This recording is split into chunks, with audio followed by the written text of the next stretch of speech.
تو میں تو اللہ کا شکر ہے کہ میں علماء کے اصول اور مبادی کے اوپر ہی ان کو سمجھاتا ہوں، اس سے بہتر دنیا میں کوئی طریقہ نہیں ہو سکتا، اور یہ قرآن نے ہمیں سکھایا تعالوا الی کلمۃ سواء بیننا وبینکم، یہود و نصارہ کے ساتھ بھی آپ کامن ٹرم کے اوپر اکٹھے ہو سکتے ہیں۔ سورہ آل عمران کی آیت نمبر 64 ہے۔ تو میں کامن ٹرم پہ اکٹھا ہوتا ہوں، میں بریلویوں سے کہتا ہوں کہ دیکھو میں خود 31 سال بریلوی رہا، مجھے بچپن سے یہ چیز بتائی گئی کہ دیوبندیوں کے امام نے اشرف علی رسول اللہ کلمے کو انڈورس کیا تھا، لہٰذا یہ گستاخ رسول ہیں۔ تو میرے بھائیوں میں یہ مانتا ہوں، آپ بھی مانتے ہو؟ کہتے ہیں جی مانتے ہیں۔ تو اب تو یار وہ چشتی رسول اللہ نکلا ہے حشر بہشت میں، تو ہونا تو چاہیے کہ جناب چاہے اشرف علی تھانوی رسول اللہ یا چشتی رسول اللہ ہے، دو جاندی ایسی تھی تیسی۔ تو کہتے ہیں نہیں وہ پوچھیں گے، تو اس کے بعد کیا دو نمبری کر رہے ہیں، اپنے آپ کو دھوکہ دے رہے ہیں، ان کو نہیں پتا۔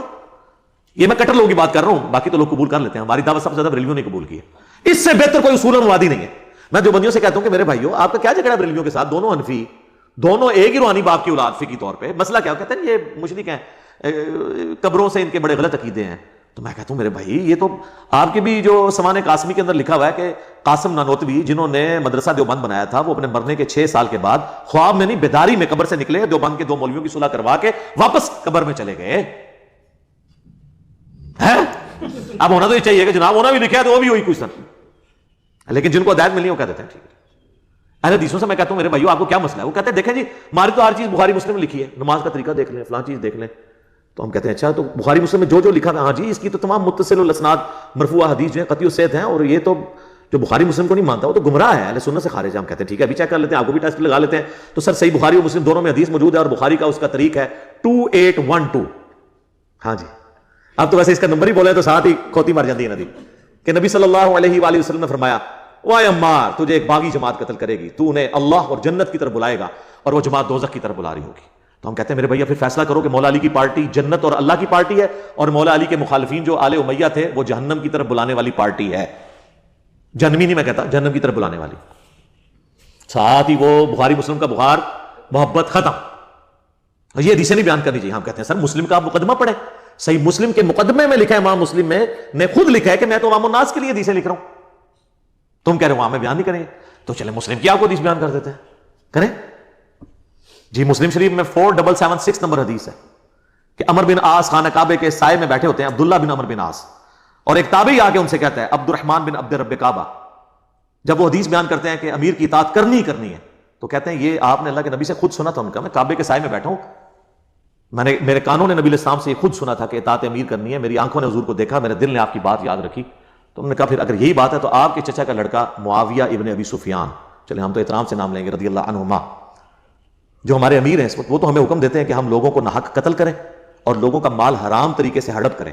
جبکہ سورہ نساء میں آیت نمبر 29 میں اللہ تعالیٰ فرماتا ہے کہ اپنوں کو مت قتل کرو، یعنی ایک دوسرے کو، یعنی ایک دوسرے مسلمان ہی ہوتا ہے اس لیے اس کو کہا کہ اپنوں کو گویا قتل کرنا ہے، ایک دوسرے کو قتل کرنا، اور ایک دوسرے کا مال حرام طریقے سے ہڑپ مت کرو۔ اب ہمیں بتائیں ہم اللہ کی بات مانیں کہ یا معاویہ کی بات مانیں؟ تو وہ خاموش ہو جاتے ہیں۔ ان کا تو خیال ہے خاموش ہو کے انہوں نے کہا ہوگا تجھے ایران سے فنڈ آتا ہے، کہیں تو انجینئر کی ویڈیو تو نہیں دیکھتا، تو نے کہیں ڈائریکٹ تو نہیں حدیث پڑھ لی؟ تو وہ سر اٹھا کے کہتے ہیں کہ جن کاموں میں معاویہ تمہیں اللہ کے حکم کے مطابق چلاتا ہے اس میں ان کی اطاعت کرو، اور جس میں وہ مخالفت کرے تم اس کی نافرمانی کرو۔ یہ حدیث جب ہم مسلم سے بیان کرتے ہیں تو یہ ماننے کے لیے تیار ہو جائیں گے؟ اور اس سے بڑی حدیث صحیح مسلم کی 240، علی سے محبت نہیں رکھے گا مگر مومن،